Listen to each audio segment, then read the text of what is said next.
కూనమనేని సాంబశివరావు గారు.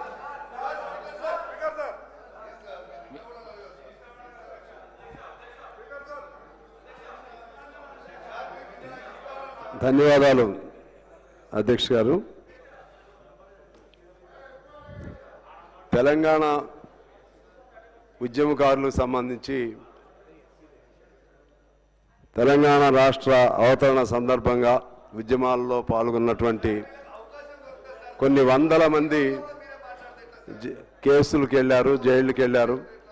వాళ్ళందరికీ ఏదైనా తెలంగాణ వచ్చిన తర్వాత ఒక వారి బ్రతుకు తెరువు బాగుపడేటువంటి అవకాశం వస్తుందని ఆశించారు. కానీ ఏమీ రాలేదు. ఈ కొత్త ప్రభుత్వం వచ్చిన తర్వాత ఆనాడు ఉద్యమంలో పాల్గొన్న వాళ్ళందరికీ 250 గజాలు చొప్పున ఏర్పాటు చేసి ఇళ్ళు ఏర్పాటు చేస్తామని హామీ ఇచ్చారు. అది ఇప్పుడు అందరూ అడుగుతూ ఉన్నారు. అందుకని మీ ద్వారా ప్రభుత్వాన్ని కోరుతా ఉన్నాను, రియల్గా ఉద్యమంలో పాల్గొని ఇబ్బందులు పడ్డ వాళ్ళని అవసరమైతే అధికారుల ద్వారా గ్రామ సభల ద్వారా నిర్ధారించి వారికి తగు సహాయం చేస్తే వారు సంతోషం. ఇప్పుడు మొన్న జరిగిన ఉద్యమంలో అలాగే అంతకుముందు 69 ప్రాంతంలో జరిగిన ఉద్యమంలో చాలామంది చనిపోయారు. వాళ్ళు నిజంగా పోలీస్ కాల్పులు గురైన వాళ్ళు కూడా ఉన్నారు. వాళ్ళకి ఎటువంటి సహాయం అందలేదు అధ్యక్ష. వాళ్ళకి సంబంధించి మీ ద్వారా ప్రభుత్వాన్ని గుర్తు చేస్తున్నాను, ఏదైనా సహాయం చేయమని చెప్పి. రెండో అంశం, ఉస్మానియా యూనివర్సిటీకి సంబంధించి 13/3/25 అంటే మొన్నే ఒక జీవో ఇష్యూ చేశారు. ఆ జీవో ఏమిటంటే ఆ ఉస్మానియా యూనివర్సిటీ పరిధిలో విద్యార్థులు కానీ లేకపోతే మరెవరు కానీ ఏదైనా సరే ఆందోళనలు ధర్నాలు చేయకూడదు, స్లోగన్స్ కూడా ఇవ్వకూడదు. ఇంకా 2-3 అంశాలు పెట్టారు అధ్యక్ష. ఉస్మానియా కేంద్రం అంటే మనందరికీ తెలుసు. ఆనాడు ఈ తెలంగాణ ఉద్యమానికి ఆ ఉద్యమ క్షేత్రముగా పోరాట క్షేత్రముగా ఆ ఉస్మానియా విద్యాలయం ఉంది. దాంతోపాటు ఉస్మానియా విద్యాలయం ప్రారంభించిన కాలం నుంచి దాదాపు 70-80 సంవత్సరాలు అయింది. అక్కడి నుంచి అనేక మంది మేధావులు, మన వామపక్ష మేధావులు కానీ లేకపోతే ప్రగతిశీల మేధావులు కానీ చాలామంది తయారయ్యారు. అనేక మంది పోరాటాలకు ఆద్యులుగా అక్కడి నుంచే తయారయ్యారు.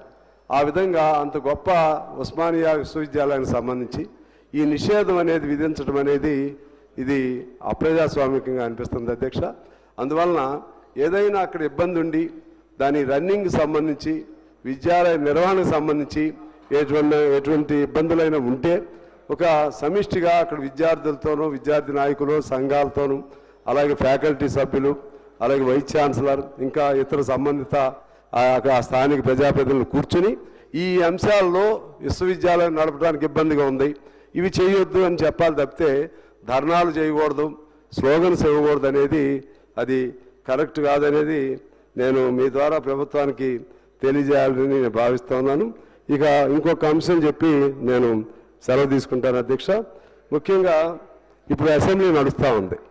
అసెంబ్లీ నడుస్తున్న తరుణంలో చాలామంది ప్రజా సంఘాల వారందరూ కూడా వాళ్ళ బాధలు చెప్పుకోవచ్చని మనం చూసాం.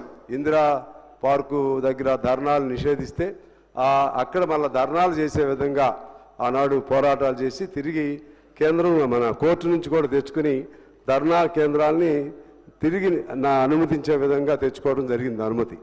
అయితే ఇప్పుడు చాలా మరి ఎట్లా జరుగుతుందో తెలియదు కానీ ఎటువంటి పర్మిషన్లు ఇవ్వట్లేదు అధ్యక్ష. అసెంబ్లీ జరిగినప్పుడు వాళ్ళు ఏదన్నా ఉద్యమం చేసుకుంటే ఆ ద్వారా ఇక్కడి నుంచి ఏదన్నా కబురు ఇక్కడ ప్రభుత్వానికి అందుతుందని ఆశ, అదేదో అయ్యిద్దనేది కాదు కానీ అదొక ఆశ. అందువలన నేను మీ ద్వారా తెలియజేసేది ఏంటంటే పాత గుర్తు కూడా అప్పుడు తుమ్మల నాగేశ్వరరావు గారు మంత్రిగా ఉన్నప్పుడు ఒక రైతు ఉద్యమం పైన కొల్లి నాగేశ్వరరావు గారు ఆయన చేస్తే సాక్షాత్తు ప్రభుత్వమే అరే మంచి మాటలు చెప్తే కూడా అంటారా మీరు? అరే మీకు అందరి కోసమే చెప్పేది ఇది, మరి ఆగరాదు. నా మీద ఆవేశం చూపెడతా అంట తమ్ముడు, అదే కదా చెప్తుంది మీరు. ఇక అందుకనే మీరు ఇదే అలవాటు అండి వీళ్ళకి. మంచి ఏం చెప్తున్నారో తెలియదు, వాళ్ళకి వ్యతిరేకంగా ఏం చెప్తున్నారో తెలియదు, వాళ్ళకి అనుకూలం ఏం చెప్తున్నారో తెలియదు. మనం ఏం చేయాలి? అందువలన చెప్పండి సార్. మీరు మీ కనీసం తెలవదండి మీకు. సార్ సార్ అక్కడ నేను చెప్పింది వినకండి సార్, ఏంటండి? చెప్పండి సార్. నేను చెప్పింది ఏంటి ఇప్పుడు? నేను సాంబశివరావు గారు, చెప్పింది సాంబశివరావు గారు, నేను మీరు అక్కడ నేను వినకండి, చెప్పింది చెప్పండి. మంచి ఆలోచన చెప్తుంటే అధ్యక్ష కౌశిక్ రెడ్డి నేను గారు నేను చెప్పారు, ఏమంటున్నానంటే వినకండి మీరు చెప్పండి. 2014 పూర్వం ఏ ధర్నాలు చేసుకున్నా ప్రభుత్వాలే మంత్రులను కూడా పంపించి వాళ్ళకి ఏదైనా ఒక హామీ ఇప్పించేటువంటి ఒక సాంప్రదాయం ఉండేది అధ్యక్ష.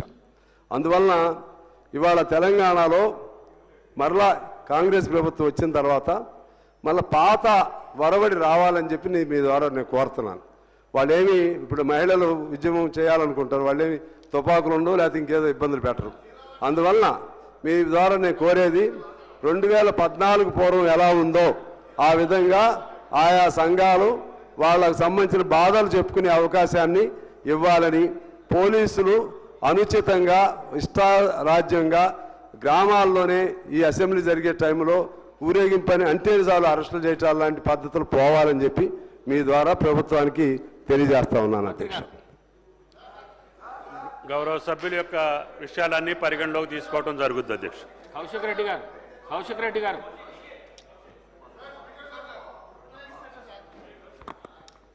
అధ్యక్ష మీరు అవకాశం ఇచ్చినందుకు ధన్యవాదాలు. Most urgent and most important అధ్యక్ష